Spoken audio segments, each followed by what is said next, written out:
नमस्कार मित्रों, एक बार फिर से आप सभी का पीसीआई हिंदी ज्ञान में हार्दिक अभिनंदन और स्वागत है। दोस्तों, ऑफ क्लासेस के लिए पीसीआई क्लासेस अजीतगढ़ में आप संपर्क कर सकते हैं और ऑनलाइन प्लेटफॉर्म के माध्यम से आपको पीसीआई हिंदी ज्ञान के माध्यम से हिंदी की संपूर्ण जानकारी उपलब्ध करवाई जा रही है, जिसके अंतर्गत वाक्यांश के लिए एक शब्द चल रहे हैं। बिना देरी किए हुए हम चलते हैं आगे के पड़ाव पर।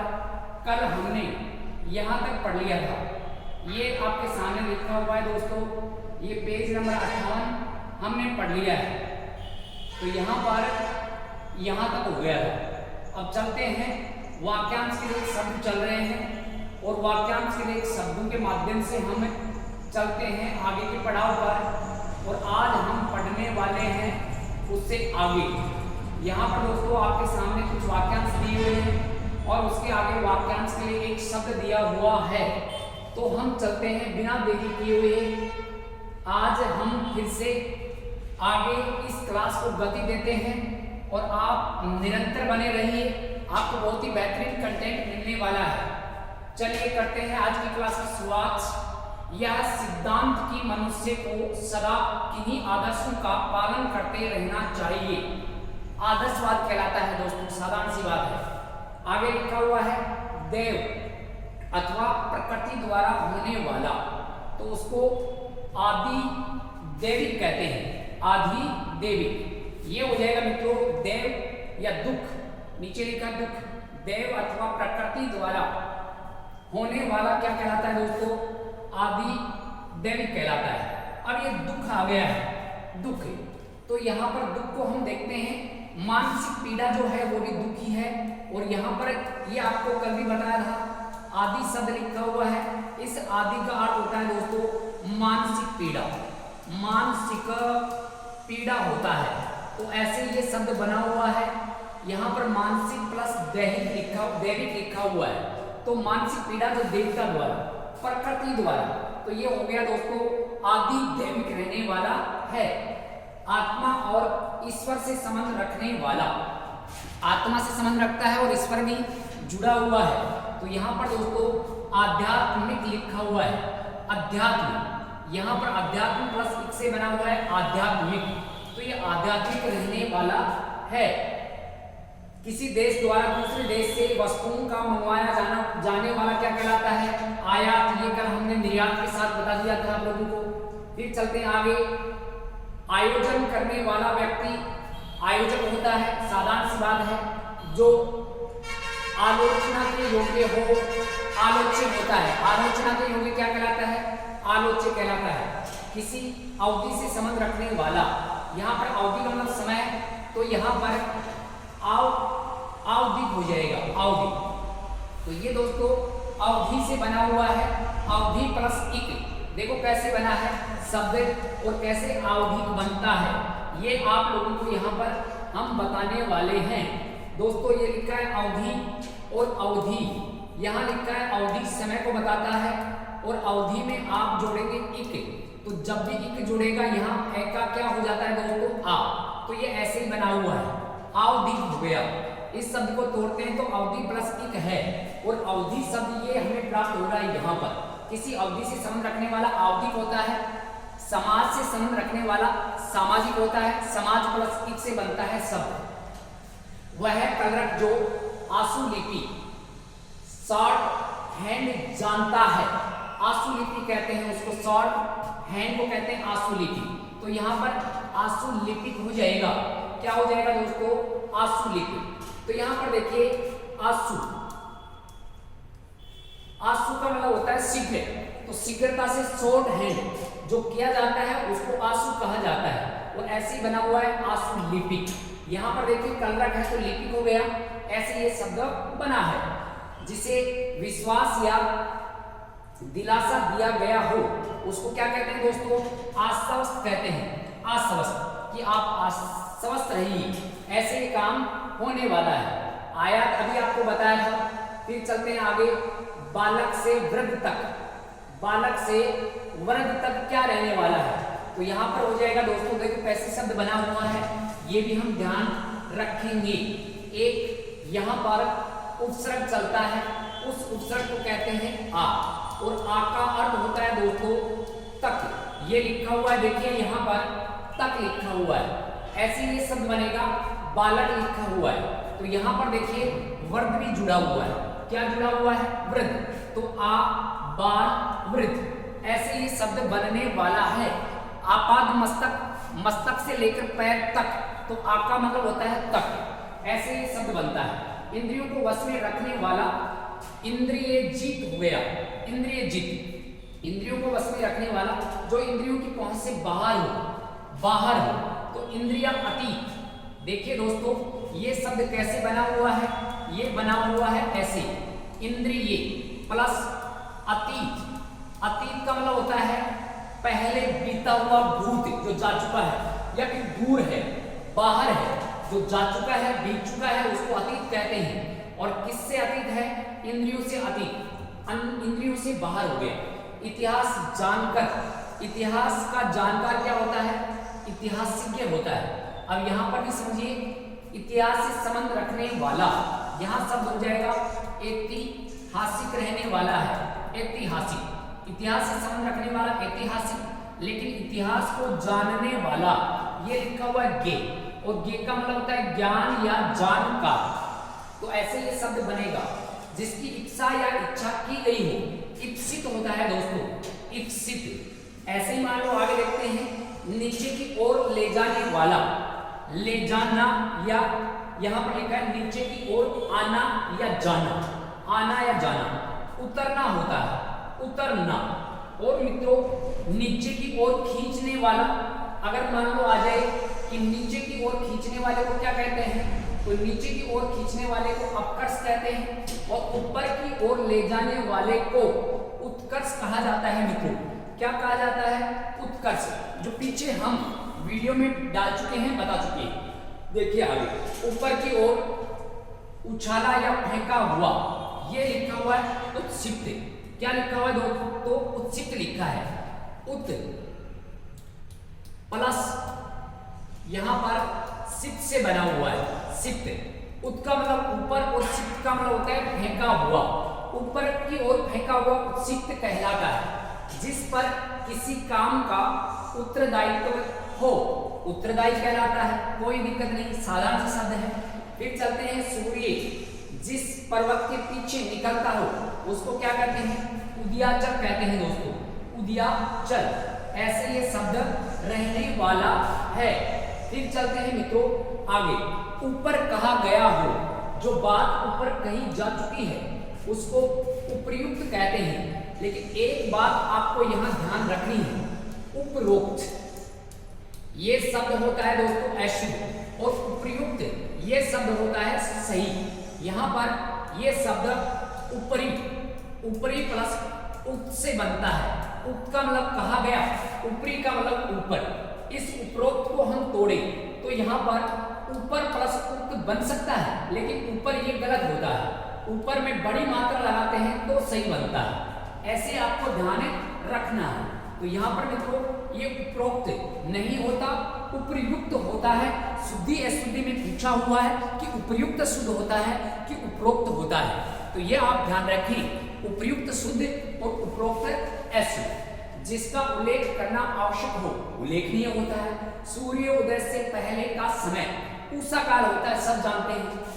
ऊपर की ओर जाने वाला ऊर्ध्वगामी, ये भी महत्वपूर्ण रहने वाला है दोस्तों। ऊपर की ओर, ऊपर की ओर जाने वाला क्या कहलाता है दोस्तों? तो ये आप ध्यान रख सकते हैं। ऊपर की ओर जाने वाला तो ऊर्ध्वगामी होता है। कैसे बना है ये शब्द, ये भी जान लो कि ये ऊर्ध्वगामी कैसे बनता है। यहाँ पर ऊपर की ओर शब्द कैसे बनता है, देखिए यहाँ पर लिखा हुआ ऊर्ध्व है। ऊर्ध्व का मतलब होता है उठा हुआ भाग। उठा हुआ भाग, कौन सा भाग उठा हुआ? ऊपर उठा हुआ। ये शब्द ऐसे हम ग्रहण कर सकते हैं। तो ये कुछ शब्द हम इस प्रकार से इनको ग्रहण किया जा सकता है या कर सकते हैं दोस्तों। ऐसे ही हम देखें तो निरंतर आप बने रहिए।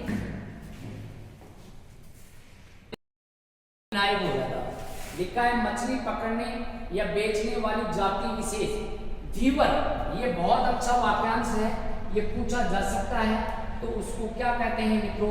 तो ये आप ध्यान रखना कि उसको धीवर कहते हैं। क्या कहते हैं? धीवर। ध्यान करने योग्य का लक्ष्य ध्येय कहलाता है।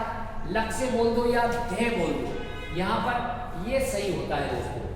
एक शब्द आता है देखिए उपलक्ष्य, और एक आता है दोस्तों उपलक्ष्य। तो यहाँ पर शुद्ध कौन से रहने वाला है? तो लक्ष्य कोई शब्द है जानेंगे तो उपलक्ष्य ही शुद्ध है। उपलक्ष्य गलत है, क्योंकि लक्ष्य का मतलब होता है लाख। अब ये उपलक्ष्य लाख से नहीं बना है, ये लक्ष्य या देश से बना हुआ शब्द है। जिसकी नाक कट गई हो नकटा, आकाश में विचरण करने वाला नभचर हो जाएगा। और चंद्रमा के किसी पक्ष की नवी तिथि नवमी होता है। क्या होता है दोस्तों? नवमी। तो ये भी साधारण सा शब्द रहने वाला है। जो नष्ट होने वाला हो नश्वर होता है, नश्वर। और जो नष्ट नहीं होने वाला उसको अनश्वर कहते हैं दोस्तों। क्या कहते हैं? अनश्वर। ये भी आपको ध्यान रखना है। ये हो जाएगा दोस्तों, नश्वर लिखा है तो यहाँ पर अनश्वर हो जाएगा। अनश्वर है प्लस नश्वर से बना हुआ अनश्वर हो जाएगा।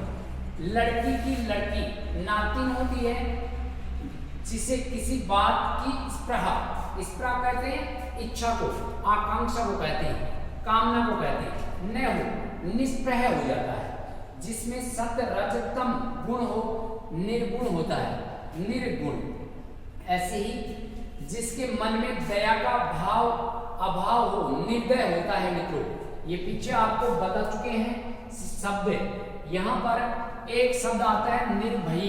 तो दोस्तों यहाँ पर निर्भय नहीं होता, निर्भय नहीं होता, निर्भय होता है।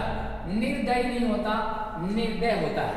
तो यहाँ पर जिसे कोई भय नहीं हो निर्भय हो गया, जिसमें कोई दोष नहीं हो निर्दोषी नहीं होता है, निर्दोष होता है।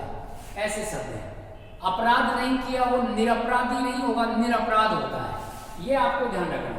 जिस पर नियंत्रण किया गया हो नियंत्रित हो जाएगा। निशा में विचरण करने वाला निशाचर हो जाएगा।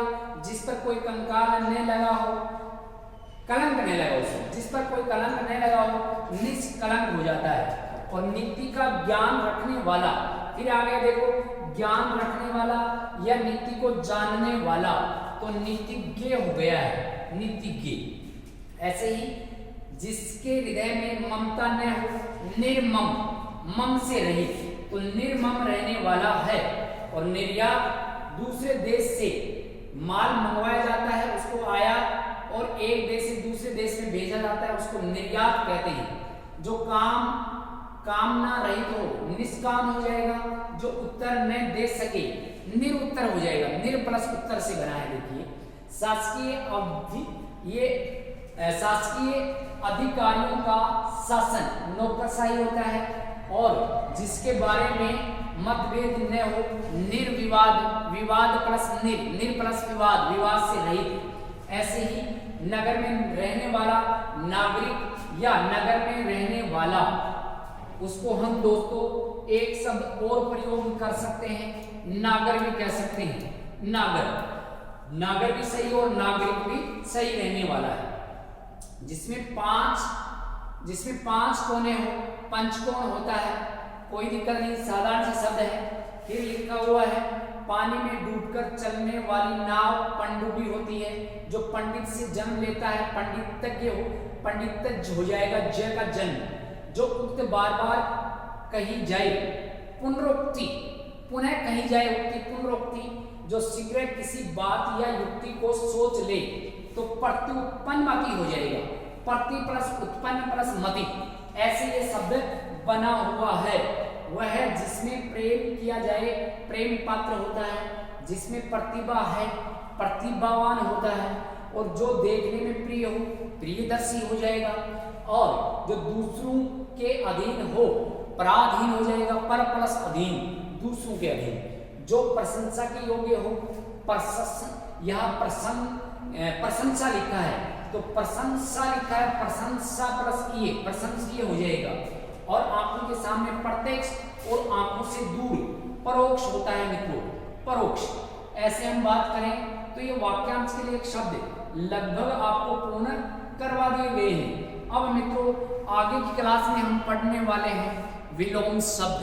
अब पर्यायवाची शब्द भी आगे हम पढ़ेंगे, उससे पहले वाक्यांश के लिए एक शब्द आप लोगों को ये समय की नजाकत को रखते हुए स्लाइड से आप लोगों को बताया जा रहा है, क्योंकि समय कम है इस वजह से आपको वैसे ही समझाया जा रहा है। आप उनको याद कीजिए जो आपको आते नहीं है, जो आते हैं उनको आप साधारण भाषा में याद रख सकते हैं। विशेषज्ञ समझ लो, विशेष प्लस गे। मर्मज्ञ मरम प्लस गे, रहस्य की बात जानने वाला। सर्वज्ञ सब कुछ जानने वाला। ऐसे ये शब्द आप याद रख सकते हैं। तो ये मित्रों वाक्यांश के लिए शब्द में ऐसे शब्द हम ग्रहण कर सकते हैं। एक बार फिर से आप पीसीआई हिंदी ज्ञान को शेयर कर सकते हैं। अगर आपको लगे कि वास्तव में यहाँ फायदा मिल रहा है और भी किसी मित्र को फायदा मिल जाए, अच्छी बात है। मित्रों चैनल को सब्सक्राइब कर रखा है तो बहुत अच्छी बात है, नहीं कर रखा है तो आप सब्सक्राइब कर सकते हैं और लोगों के पास शेयर भी कर सकते हैं। ठीक है, आपको बहुत ही शानदार कंटेंट मिलने वाला है। पीसीआई हिंदी ज्ञान पर पूरे के पूरे चैप्टर करवाए जाएंगे जो आपके एग्जाम के दृष्टिकोण से बहुत ही महत्वपूर्ण रहने वाले हैं। फिर आप लोगों को कहेंगे रक्त बहा संगार करूं, खामोश यहाँ तलवार नहीं, ये धरती है महाराणा की, हार यहाँ स्वीकार नहीं। आपको ध्यान रखना है, हार स्वीकार नहीं करनी है, माता पिता का नाम रोशन करना है, निरंतर लगे रहना है। निरंतर लगे रहने से आपको जरूर सफलता मिलेगी, ऐसी हम कामनाएं करते हैं और आपको शुभकामनाएं देते हैं। हम ऐसी आकांक्षा रखते हैं कि आप जरूर अपने लक्ष्य में आप सफल होंगे। अपने मार्ग पर अगर शुद्ध रूप से चलेंगे तो आपको सफलता मिलने वाली है। दोस्तों अगर किसी भी चीज को आप दिल से चाहोगे तो हर कयानात आपको उससे मिलाने में लग जाएगी, लेकिन दिल से चाहो वो चाहे अच्छाई है या बुराई। कुख्यात बनना चाहते हो तो आप बुराई के पीछे दौड़ो, और विख्यात बनाना चाहते हो, अपने माता पिता को गौरवान्वित करवाना चाहते हो, उनको गर्व का आभास करवाना चाहते हो, तो आप अच्छे मार्ग को चुनिए और अच्छे मार्ग पर आप एक ध्यान रखकर उस पर दौड़ लगाइए। आपको सफलता जरूर मिलने वाली है। करत करत अभ्यास जड़मत होई सुज्ञान, रस्सी आवत जाय से सिल पर पड़े निशान। मित्रों जड़ बुद्धि भी एक प्रतिभाशाली बन जाता है अगर बार बार अभ्यास करता है तो, क्योंकि कोमल रस्सी एक पत्थर में निशान कर देती है। वो इस अभ्यास का प्रमाण है जो बहुत ही प्राचीन है। तो मित्रों हम तो यही कहना चाहेंगे कि आप बार बार अभ्यास कीजिए और अभ्यास से हर चीज आपकी होने वाली है। हम ये नहीं कहेंगे कि हमारा कंटेंट ही देखो, आप घर रहकर भी आराम से लिख कर भी तैयारी कर सकते हैं। किसी चीज को आप 10 बार लिख दोगे रजिस्टर में तो वो चीज आपकी होने वाली है, वो आपकी दिमाग के मस्तिष्क में रहने वाली है, जो आपके एग्जाम के दृष्टिकोण से महत्वपूर्ण है। मित्रों पढ़ने का तरीका भी यही है कि आप किसी चैप्टर को एक रजिस्टर 10 रजिस्टरों में लिख दो या 10 बार उतार लो, चाहे आप बार बार उसको लिख रहे हैं तो भी वो आपको ध्यान में रहने वाला है। तो इससे ये पता चलता है कि बार बार लिखने से अभ्यास हो जाता है और अभ्यास से हर चीज अपनी होती है। ये हमारा अनुमान है, ये हमारा अनुभव है। तो आप इन अनुभव और अनुमान पर अच्छे मार्ग पर चलेंगे तो आपको सफलता जरूर मिलेगी। जय हिंद, जय भारत। फिर मिलते हैं अगली क्लास के साथ, तब तक के लिए धन्यवाद।